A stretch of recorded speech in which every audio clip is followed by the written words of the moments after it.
Hello दोस्तों, स्वागत है आप सबका मेरे चैनल इंजीनियरिंग गुरुजी में।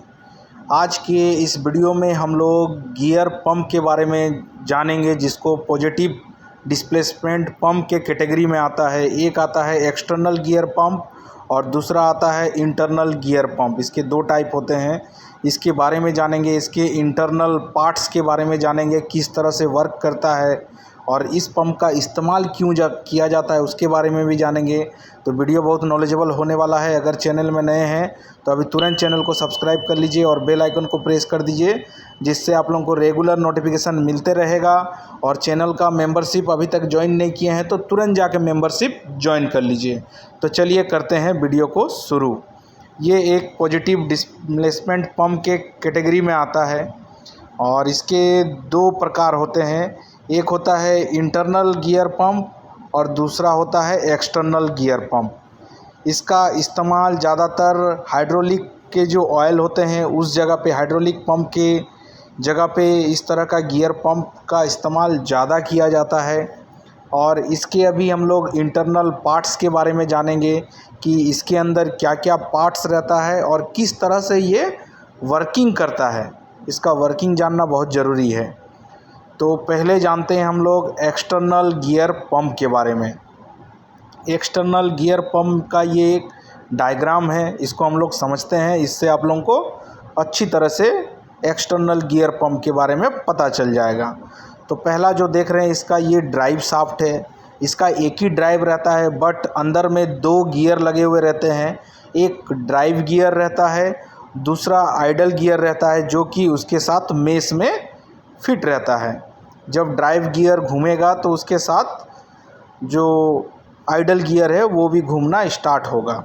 और इसके एक सक्शन पॉइंट रहता है और एक डिस्चार्ज पॉइंट रहता है। ठीक है, आप लोगों को दिख रहा होगा, एक ये सक्शन पॉइंट है और एक डिस्चार्ज पॉइंट है। दो पॉइंट लगे हुए रहते हैं।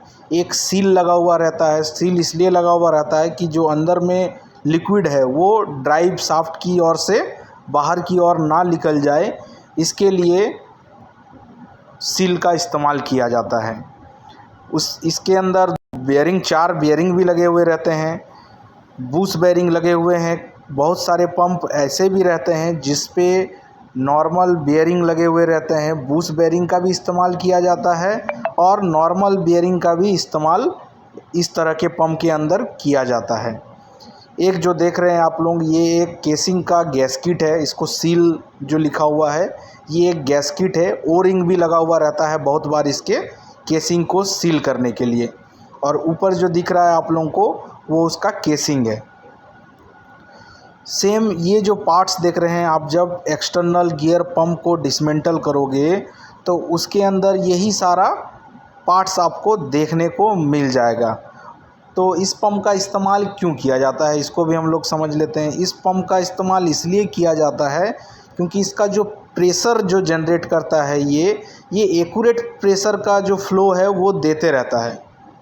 दूसरा, जिस तरह का सेंट्रीफ्यूगल पंप वगैरह है उसका प्रेशर अप डाउन होते रहता है। बट इस तरह का जब गियर पंप का इस्तेमाल जिस जगह पे किया जा रहा है वहाँ पे एकदम एक्यूरेट, अगर 2 kg का प्रेशर जा रहा है, 4 kg का प्रेशर जा रहा है, तो वही प्रेशर रेगुलर डिस्चार्ज होगा उस पंप से।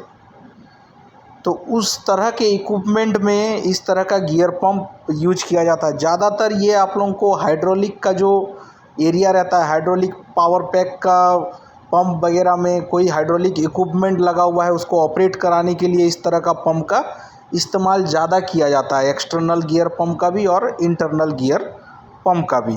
तो इसका हम लोगों ने सारा इसका अंदर का इक्विपमेंट जान लिया। एक ड्राइव रहता है, आपको जानना है। एक ड्राइव से अंदर में केसिंग के अंदर 2 गियर्स रहते हैं।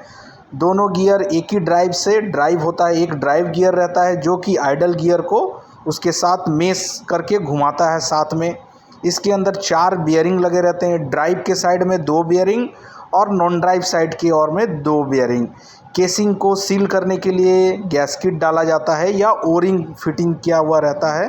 और ड्राइव साइड के लीकेज को रोकने के लिए ऑयल सील का इस्तेमाल किया जाता है या ओरिंग डाल के भी उसको लॉक करके उसके केसिंग को सील किया जाता है। एक ड्राइव शाफ्ट रहता है जिसके साथ मोटर कनेक्टेड रहता है और इसको एक्सटर्नल गियर पंप को ऑपरेट करते रहता है रेगुलर।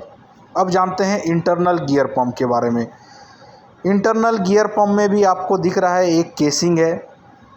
केसिंग के अंदर में एक एक्सटर्नल स्पर गियर है और इंटरनल स्पर गियर है, और आप लोगों को इस पे एक क्रिसेंट सील दिखता होगा जो कि लिक्विड को वहीं से डिस्चार्ज करने पे ये मदद करता है। वो जो क्रिसेंट सील दिख रहा है आप लोगों को, वो क्या करता है, दोनों गियर के बीच पे एक स्पेस बना देता है।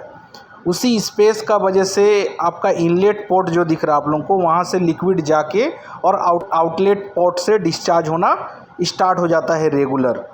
तो इसको हम लोग कैसे जानेंगे, मैं अभी आप लोगों को और एक फ़ोटो बगल में दिख रहा होगा, इस फ़ोटो से आप लोगों को क्लियर समझ में आ जा रहा होगा कि किस तरह से क्रिसेंट सील रहता है। ये जो देख रहे हैं ये क्रिसेंट सील है, और ये स्टेशनरी पार्ट है, ये एक ही जगह पे रुके हुए रहता है। ये केसिंग के साथ बोल्ट अप हो जाता है। बोल्ट अप होने के बाद दोनों गियर के बीच में एक स्पेस बना देता है। जब ड्राइव गियर जब ड्राइव होता है तो दोनों गियर एक साथ घूमना स्टार्ट हो जाता है। ड्राइव गियर जो एक्सटर्नल गियर देख रहे हैं और जो इंटरनल गियर है, इंटरनल गियर जो होता है वो ड्राइव गियर होता है।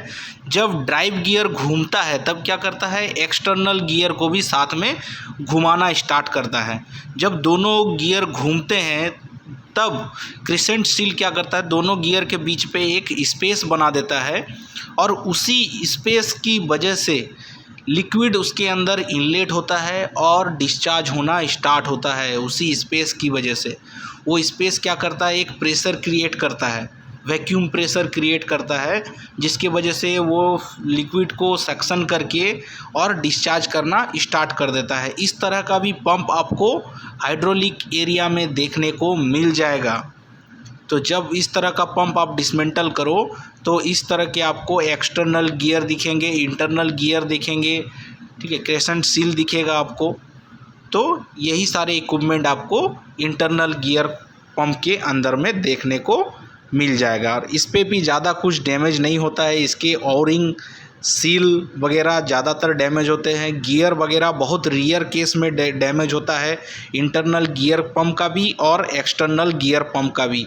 गियर बहुत रेयर केस में डैमेज होता है जब पंप ड्राई रनिंग हो जाता है। पंप को ड्राई रनिंग कभी नहीं करना है।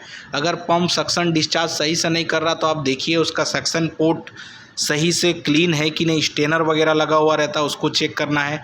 इस पंप को ड्राई रनिंग नहीं करना है, नहीं तो दोनों ही पंप के गियर डैमेज हो जाएंगे। ज़्यादातर इसके गियर डैमेज नहीं होते हैं, इसका सील वगैरह ज़्यादातर डैमेज होता है।